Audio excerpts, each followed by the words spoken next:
21 مارت سال 2021 در تالار ورزشگاه لوژنیکی شهر مسکو با تشبث تشکیلات جمعیتی منطقوی نور و مساعدت سفارت جمهوری تاجیکستان در فدراسیای روسیه به افتخار جشن بین المللی نوروز چوربینی با شکوه دایر گردید.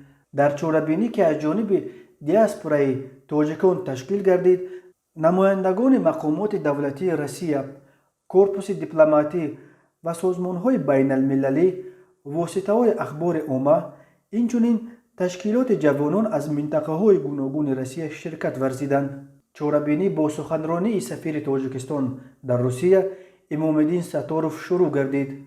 ضمن سخنرانی تبریکاتی، رهبر نمایندگی دیپلماتی تاجیکستان و دیگر ساکنان از کشورهای حوزه نوروزی را با آغاز سال نو نیاگانی تبریک گفته تمنای سلامتی قوی، سربلندی و پایداری صلح و شکوفایی نمود.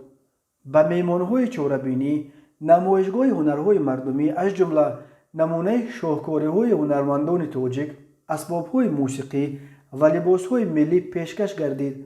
همچنین طعام‌های ملی جشنی تاجیکان، انحنه‌های اساسی جشن نوروز از جمله رمز اساسی نوروز هفسین و افشین به معرض گذاشته شد.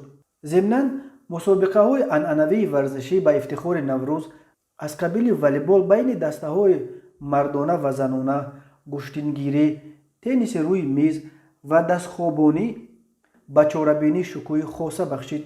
میهمانان خصوصاً از برنامه کنسرتی بزم نوروزی تأثیرات جالب و نیک برداشتند. موسیقی ناب تاجیکی، آهنگ‌های دلنشین و رقص‌های زیبای دختران تاجیک در فضای زیبایی و پرنشاط نوروز قرار داد.